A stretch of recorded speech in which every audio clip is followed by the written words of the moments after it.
Thanks indeed, Madhav. Wonderful to see you once again, and of course the entire team covering every nook and cranny of that state as we head now towards the finale. Viewers, in less than 8 days, you're going to have the first vote cast. And remember, stay with Times Now because we will be getting you the results accurately and, of course, the fastest, as we always do, with the best analysis and the best panel.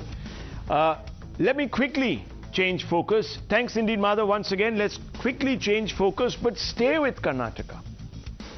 Viewers, over 7 decades, the Constitution's commitment to secularism has been systematically mocked. Every article guaranteeing equality between religious denominations has been applied selectively. And viewers, who has done this mocking of secularism? It has been done, viewers, by those who say they carry the cross of liberalism in this country. And look at the way their liberalism has expressed itself. Most often, the Hindus have been the hardest hit by their duplicity, by this duplicity of the so-called liberal intelligentsia. Hindu customs have been codified in the guise of pushing modernity and reform, but other denominations have been spared, viewers. I'll give you an example. Go back in time to Shah Banu, for instance, viewers. It was a Supreme Court judgment that gave her relief, said she should get alimony.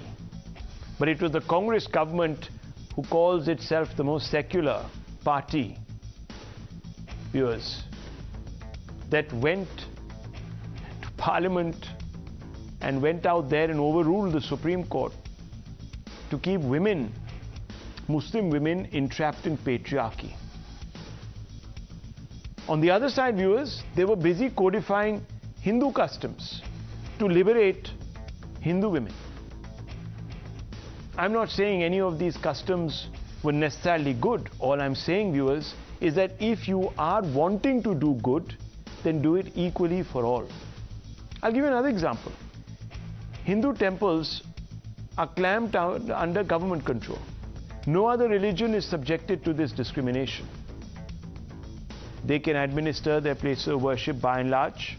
They can reap the rewards, the donations that go in, they use viewers to spend on the welfare of their own communities.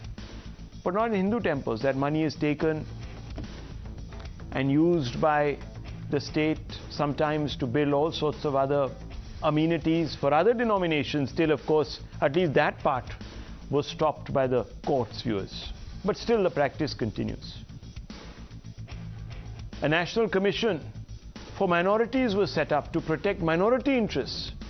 But in states where Hindus are minorities, there is no such provision to safeguard their rights. In 1991, the Congress suddenly said, we must preserve the places of worship which are coming under contestation. So they passed the Places of Worship Act, viewers. Parliament passed it. The BJP walked out. Can you imagine, viewers? It's a law that stops, forget about Hindus, Muslims, stops everybody from even moving the courts. It is such an egregious assault on basic rights. Forget about anything else.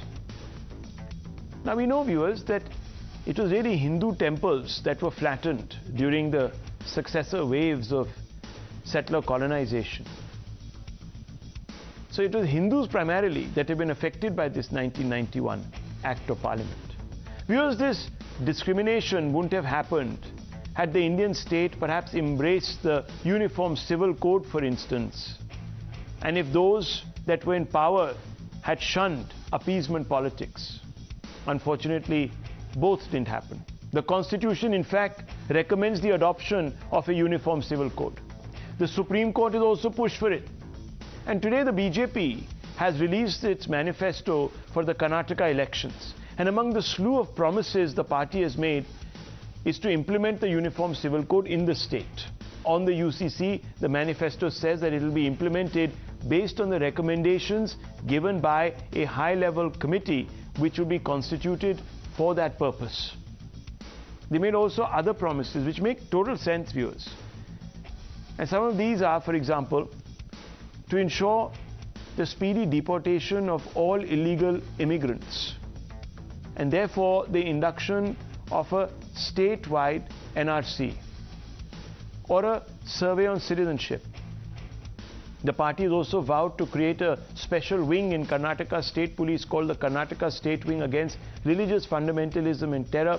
This is to ensure that radicalism doesn't take root in a state where we are beginning to see, viewers, a lot of strife communally. Now, shortly after the manifesto was released promising a UCC which is in line with what the Supreme Court wants, in line with the Constitution of India, and an NRC that in Assam, the Congress party, for instance, never opposed, and the Supreme Court said there should be an NRC in Assam. That very same opposition, viewers, that didn't have problems back then, accused the BJP of harboring an anti-Muslim mindset. Now, can you believe that, viewers? Watch these reactions. जब जब चुनाव होता है, मोदी जी के suitcase को चाबी खोलते हैं, यूसीसी लेके आते हैं, चुनाव खत्म होता है, सूटकेस वापस खोलते हैं, यूसीसी अंदर रखते हैं, ताला लगा के आराम से फिर पर्यटन पे घूमते रहते हैं। यूसीसी सिर्फ पोलराइजेशन, डिवीजन का एक हथकंडा है कि काम के नाम पर वोट मांगने की बजाय एक बार फिर पोलराइजेशन की राजनीति जो है भारतीय जनता पार्टी ने शुरू से ही अपना ली है और मैनिफेस्टो में उसका सबूत भी दे दिया है उन्होंने। अब ये कॉमन सिविल कोड की यानी यूनिफॉर्म सिविल कोड की बात कर रहे हैं, एनआरसी की बात कर रहे हैं, लेकिन कर्नाटक के अवाम जो हैं वो बहुत अच्छी तरह से समझ चुके हैं कि पोलराइजेशन और कम्युनलिज्म इसकी इस देश के अंदर कोई जगह नहीं है। They do not implement that NRC. Why they are BJP? Because BJP, RSS, they are trained for anti-Muslim. Their first philosophy of BJP said they have three enemies. One is communist, one is Christian, one is Muslims. So this is the basic understanding. If they have to implement the basic understanding in national politics, they have to identify and blame the Muslim on different way, and they are doing it all over the country, and hate speech is the order of the day. So this situation is being created by BJP to create such a situation in which this minority can be attacked. Viewers, these people have completely lost their marbles. I mean, here are some hard facts that I want to present to you tonight. And when you hear them, you will realize that these people are completely, viewers, sold to only one thing: self-preservation and winning election by any which means. Let's go over some hard facts. Let's first look at the UCC. What is the aim of the Uniform Civil Code? One personal civil law applicable to all citizens. Viewers, what can be more egalitarian, more secular than this? One age of marriage, one age of consent, one law under which you get divorced or married. This will build a sense of togetherness. The fact is, viewers, it provides equal status to all citizens, promotes gender parity across religions, national integration in personal laws. The Supreme Court has backed the UCC on multiple occasions, calling upon the government to push it through Parliament. The UCC is part of the directive principles of state policy enshrined where? In our Constitution. Viewers, if a political party wants to uphold what the Supreme Court has said and what the Constitution is saying, how are they being communal? Unless, of course, you believe that the Constitution is a communal instrument. Then you should tear it up and throw it away. So that's what I'm saying, viewers. It's absolutely ridiculous. And if you are halfway educated, you should go up to your Congress or whatever legislator or whoever is coming to ask you for your vote. You should go up to them and tell them that this is absolutely preposterous. And remember, viewers, I give you the hard facts here, and I'm going to even chapter and verse cite the Supreme Court and the Constitution. So you can go and quote these. And why do I give you the hard facts? So you get closer to the truth, so you can separate the wheat from the chaff. Now, let's talk a little bit about the NRC. It is phenomenal, the hypocrisy on the NRC, viewers.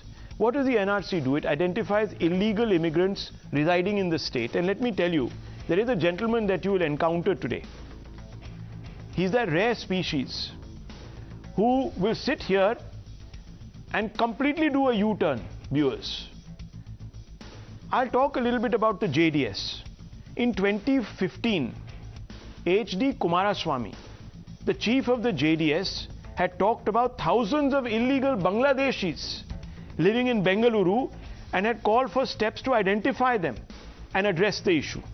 Viewers, the Karnataka High Court, no less, in June 2020 asked the state government to set up detention centers for illegals.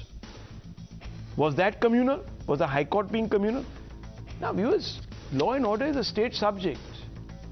And let me tell you, viewers, what the Supreme Court had said about illegal immigration into one state like Assam. It called it an external aggression and backed an Assam-based NRC, which the Congress also supported. So, in Assam, the NRC is essential. It is not communal. But in Karnataka, it becomes communal. The JDS will also be doing U-turn. They might even jump out of the TV tonight, viewers.